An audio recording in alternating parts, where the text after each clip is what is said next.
Today, Miguel Indurain, the leader of the Tour de France for a week, faces his final test of this year's marathon. If he wins, he'll become only the 4th Spanish rider in history to win the Tour de France in Paris tomorrow.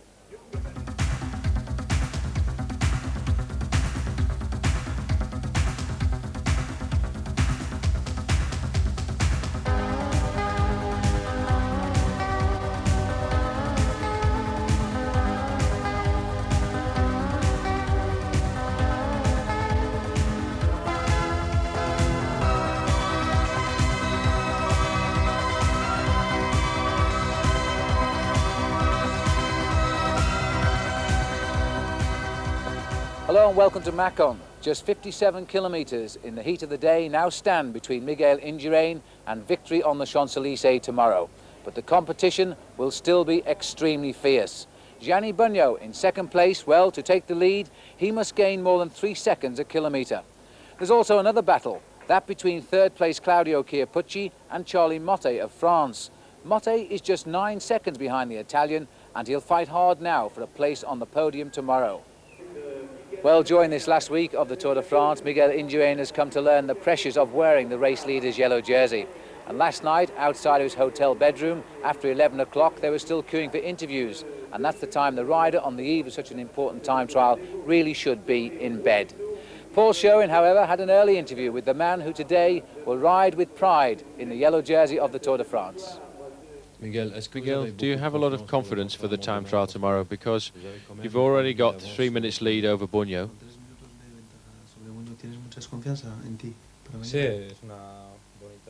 Yes, it's a good difference, 3 minutes. 3 minutes gives me confidence for the time trial. It will be difficult for the others to catch me. I'm riding really well.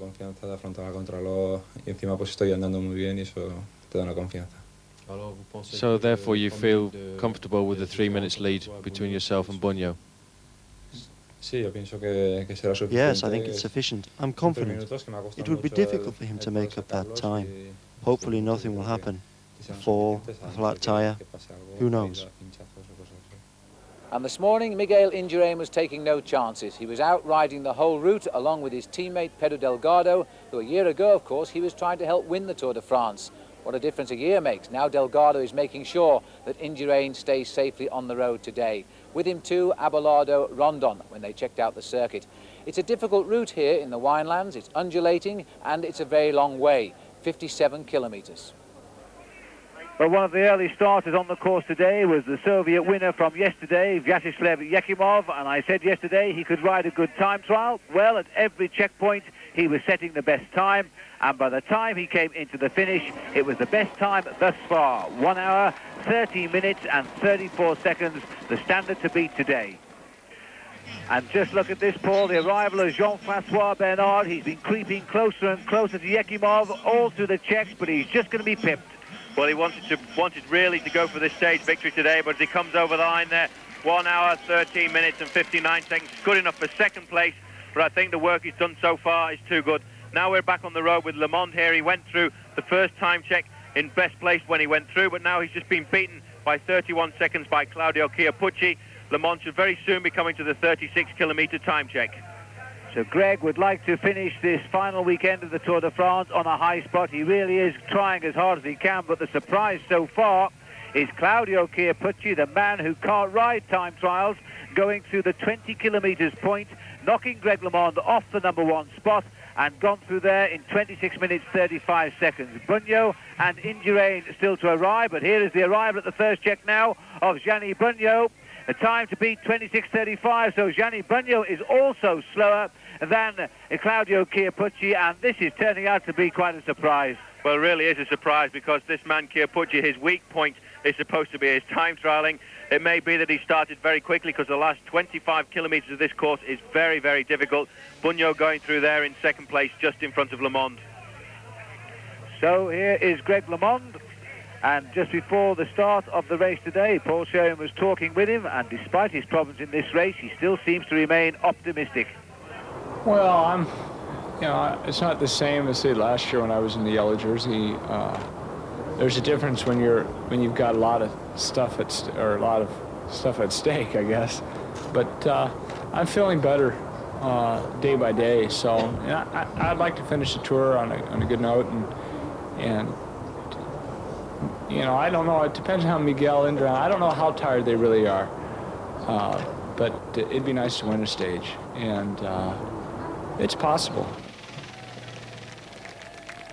Well, it may be possible, Greg, but I wonder if you know now what Chiappucci has done at this very check as we watch the arrival of the last rider in the Tour de France at 20 kilometres today, Miguel Indurain, and look at the following entourage behind him. The time to beat Chiappucci's 26:35, Paul, and he's not going to do that.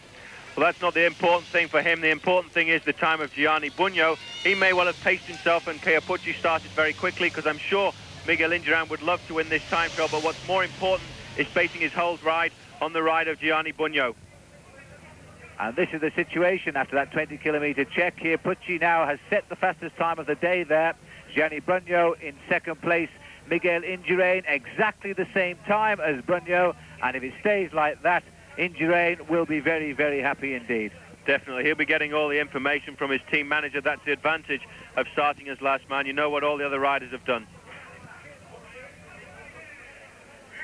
Well, this is Laurence Roche. He hasn't set the world alight at 20 kilometres. His time there, 28 minutes and 9 seconds, compared with the 26:35 of Chiappucci. But even so, this has been a great Tour de France for Laurence Roche. He has re-established himself as one of the top riders here in France.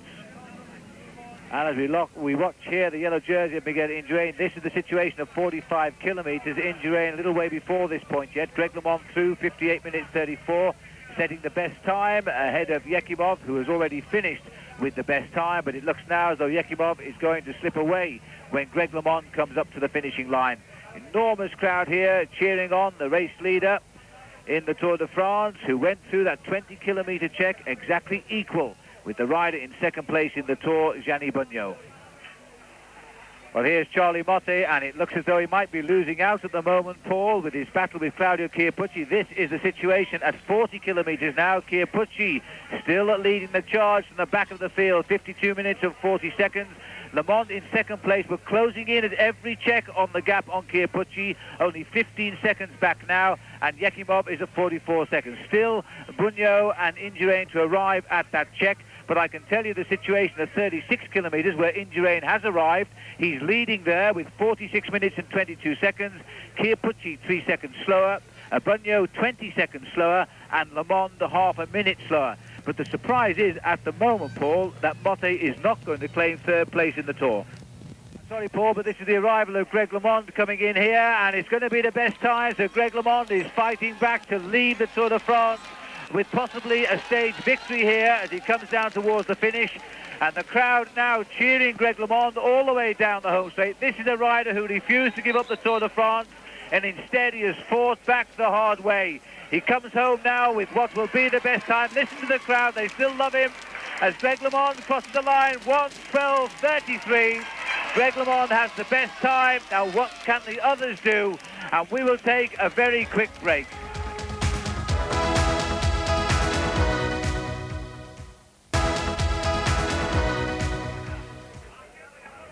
The Tour heads into Paris tomorrow for what amounts to a lap of honour for those riders who've lasted the pace, and among them will be our Tour rookie Laurence Roche.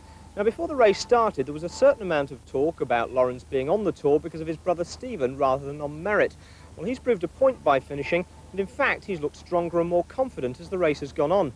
The last time we checked on Laurence, he said the only stage he really still feared was that to Alpe d'Huez, but in fact he finished the climb looking confident and well inside the time limit.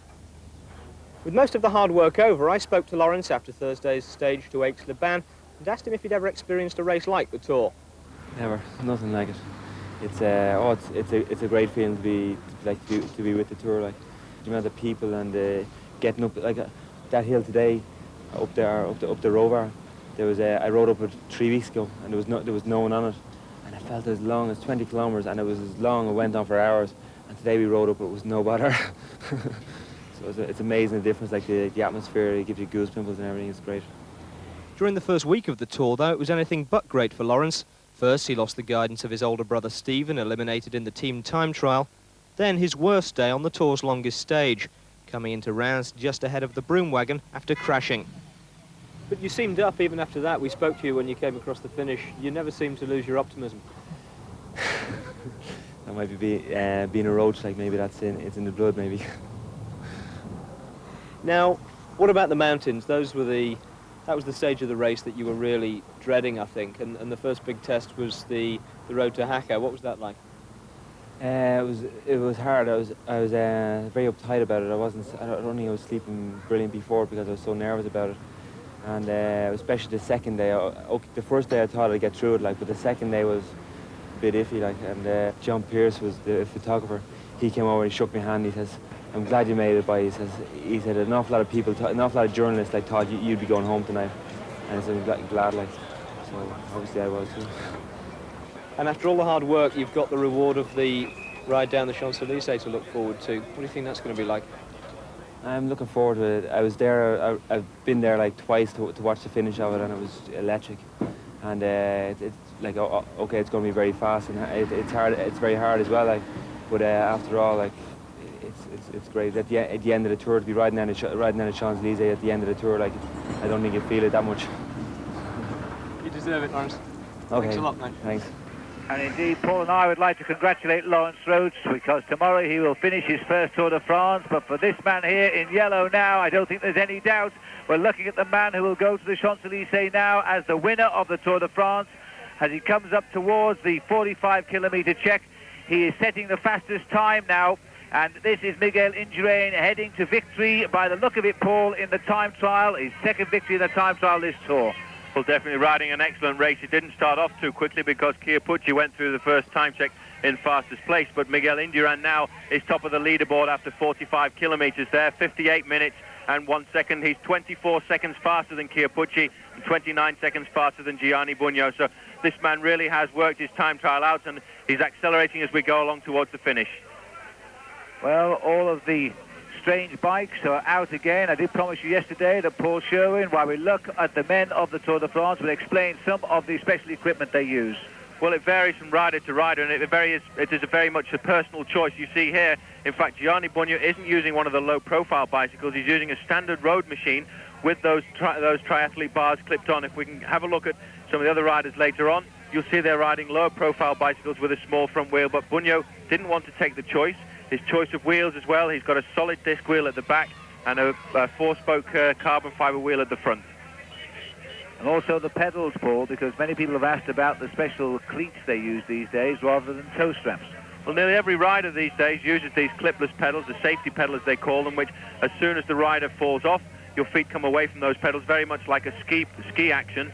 But in fact, there's one rider who still uses the old-fashioned pedal, that's Sean Kelly, and Robert Miller on occasions, because sometimes he'll try the look pedals and then he'll find he doesn't like them and he'll switch back to the old-fashioned ones. Here's Andy Hampson coming home. He might be a little bit disappointed with this, Paul, because Greg LeMond has run him close. Well, I think, in fact, Greg LeMond has run him so close that LeMond is going to jump over. Andy Hampson. He had to do 1 hour 15:15, and he wasn't on that time. So it looks as if he's lost his place on the overall standings to Greg LeMond.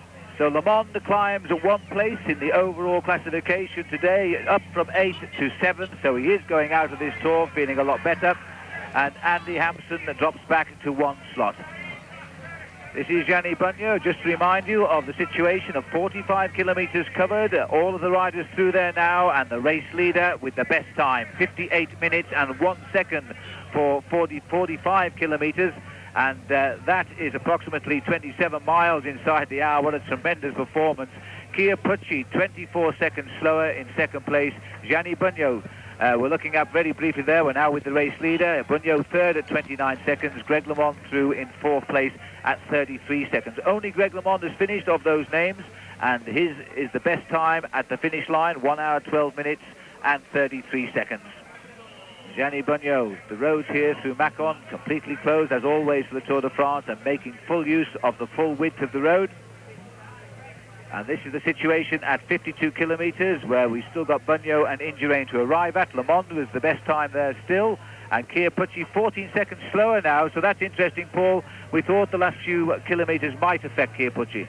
Well, that's what I expected. He started extremely quickly. As we look down on Luc Leblanc coming to the line here, his time was going to be just outside 1:15, but what's important to note is he may well have caught Charlie Motte, who seems to be suffering today in the time trial. Well, LeBlanc is in, 9th best time. Listen to the cheers for him. He was the rider on the first day in the Pyrenees that gave France the overall lead in the Tour de France. Although he lost it next day, what does that matter? He has now held the leader's yellow jersey in his career on one occasion. Fast pedalling Jany Buo, and it'll be interesting too to see, in fact, Jany has also overhauled Chiappucci. He was closing down on him at 45 kilometres, just 5 seconds slower. And in fact, Chiappucci at that point was 9 seconds quicker than Le Monde, but we've had that other check now at 52 kilometres, where Le Monde is ahead of Chiappucci.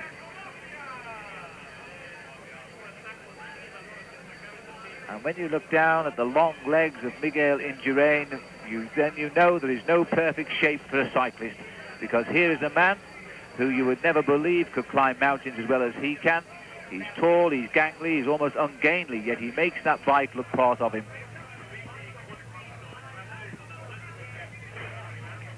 Well, you look here at the number of Jany Buo. He's riding number 51. We can hardly read it because in the Tour de France this year, for the first time, they've been using stick-on numbers.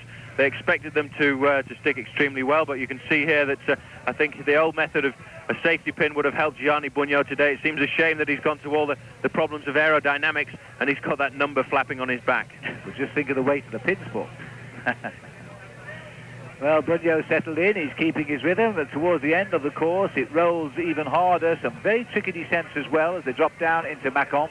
And it's here where Chiappucci has exploded, but whatever he does, whenever he comes in, this has been the ride of his life in a time trial, and the reason being, of course, he didn't want Charlie Motte to push him off the podium in Paris tomorrow. Second last year in the Tour de France. What a brilliant ride it is to finish this year third, when, of course, now he's a known rider. Last year he was very much a surprise, and today and this year will go down as a far better performance for Claudio Chiappucci than 1 year ago. Here's Charlie Motte coming up to the line. Charlie used to be the top time trialist. He's slowed down a little bit now, but 7th best at the moment to 1 hour 14 minutes 25 seconds. That's the time we'll be interested in when Claudio Chiappucci comes home, because they were separated by just 9 seconds this morning on the overall classification. Here's Buo now, not too far out of town, starting to thread his way in, and this is the situation on the course. 52.5 kilometres. Buo has gone to the top of the table now, Paul. He has pulled away from Chiappucci, so he's riding strongly towards the finish, but I'm not sure whether he'll match the time of Indurain still to arrive here. Well, Indurain has started behind him, and he knows at every intermediary check what the time is of Jany Buo, and I'm sure he's being told about that by his team manager. And as we get a good shot here of Miguel Indurain, you will see how good he is. And Chiappucci looks as if he's going to beat Le Monde's time on the line. We've not got very far to go, about 500 metres. 1:12.17 at the moment. He's got 500 metres to go. Now, this is a magnificent ride, Paul. Look what he's done to Charlie Motte. Charlie Motte's time, 1 hour, 14 minutes, 27 seconds. I would have bet Motte would have beaten him today. But look at this. Not only has he not beaten him, but Chiappucci has put 2 minutes into him. An incredible performance. And how this Tour de France and how this man has developed this year. He was briefly the world's #1 ranked cyclist this year. He started off with victory in the Milan-San Remo Classic. He is now a superstar in his own right. 3rd place in the Tour de France. He certainly deserves no less as he finishes at the moment in the 2nd best time, just 20 seconds behind Greg LeMond. Brilliant performance there when you look back to the fact that last year in the time trial he lost over 2 minutes over a similar course and a similar distance to Greg LeMond. This man really has improved over the last 12 months. He's also become one of the most popular riders on the circuit. He's rather disliked by the riders because he really conforms to no pattern at all. When he feels like attacking, there's no real technical reason. He just attacks and he looks at them and says, well, I've gone. Are you going to come with me or not? And very often he creates chases along sections of the course that all the riders say, what on earth are we doing this for? And they usually have guessed that Chiappucci has decided to attack. And here's the yellow jersey now at 52 kilometres. Indurain remains the king of the time trial, the king of the Tour de France. 1 hour, 7 minutes, 12 seconds. This has become something of a lap of honour a day early for Miguel Indurain.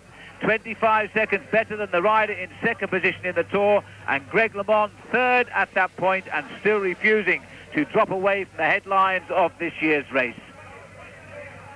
Well, Indurain just going under the last kilometre there in a time of 1 hour and 11 minutes. It's going to be touch and go whether he beats Le Monde's time on the line. He's got to get everything out of himself over this last kilometre. It's going to take him about 1 minute and 10 seconds. Well, looking from the back, and this is a new rule now in international cycling. Our motorcycle cameras must not go ahead of the riders to protect them from the wind. But looking at the way these riders pedal from the back, doesn't it look easy? And it's hard to imagine the pain they're going through in what everybody calls the race of truth. You're alone against the watch. It never lies, and the man coming in now is without doubt the second best rider in this year's Tour de France, the champion of Italy, Jany Buo, the winner indeed of the Tour of Italy a year ago. And he comes up to the finish now. He's going to run Le Mans so close, he's going to beat him to the line. This will be the new best time, and just the winner of the Tour de France to come in, because that's what he'll be now. As Jany Buo heads home, it's going to be close, but Greg LeMond will have to go back into second place now, as Jany Buo comes up to the line and just keeps the rhythm all the way to the line as best he can. 1 hour, 12 minutes, 12 seconds. You can hear the crowd as well. The Italians have flocked to this Tour de France this year, since they started to do so well in it. And so, just one man remains in the Tour de France today in the time trial to come home. He's in yellow at the start. Not only Paul will he be in yellow at the finish, but his overall lead over Buo now should be even greater. It should be even greater, because at the last time check he was in front of Jany Buo. I think he'll know now that what the situation is. He's going to feel a lot happier man. He was a little bit worried about the possibility of a crash or a puncture, but he's ridden an excellent race this morning. Well, here he comes now. He's heading in towards the finish. Last night he was up so late, kept up by all the journalists, trying to get the story of the Tour de France, and now he's making the headlines once again, less than, well, just over 15 hours later. Miguel Indurain looking for the finish now. It should be the best time. He didn't lead at the first check, but he led shortly after that. Chiappucci was the shock at 20 kilometres. Then Miguel Indurain slipped it into top gear at 36 kilometres. He's led at every check till then, and now, now he has just 1 kilometre to go. The most important kilometre normally that has decided the Tour de France over the last couple of years. Remember Greg LeMond in the time trial against Laurent Fignon, or Stephen Roche against Pedro Delgado in the great battle at Dijon in 1987. Today it has been a formality for the rider in yellow, because he's led all the way to the line. And look at the time, 1:11.09. He's going to be, I think, inside the time of Jany Buo by about half a minute. And if so, of course, he led by 3 minutes and 9 seconds at the start today. There's no doubt now we're on a lap of honour tomorrow when we go to Paris, because it's going to be more than that. Miguel Indurain will keep his rhythm all the way to the finish. He was surprised when he won the big time trial back in Normandy at the start of the Tour. This is no surprise now. It's his second win of the Tour de France. He's won the 2 most important stages while out in the Pyrenees. He took all the time he needed to win the Tour. Now he's going to win the time trial again. 1 hour, 11 minutes and 45 seconds. Miguel Indurain today has won the Tour de France. And here's the result. Miguel Indurain proving once again he really is the best rider in this year's Tour de France. He finishes ahead of Jany Buo, Greg LeMond, Claudio Chiappucci and Vyacheslav Yekimov. On the podium tonight, his final yellow jersey as leader of the Tour. He'll now take it all the way to Paris for sure, and the Spanish crowd here in Macon know it. The overall situation, Indurain leading tonight, Buo by 3 minutes and 36 seconds. He's improved his overall lead there. Claudio Chiappucci remains in 3rd place. Charlie Motte stays in 4th. Leblanc is 5th, and Laurent Fignon is in 6th place. Well, with time gains like that over the last 3 weeks, the ride to Paris for Miguel Indurain will be rather pleasant tomorrow, because they won't take time back on the road to the Champs-Élysées. Remember all the results tonight on page 465 on Fortel. Tomorrow it's our special Sunday programme beginning at 5:30. For the moment though, from Macon, from Paul, Gary and me, it's good night.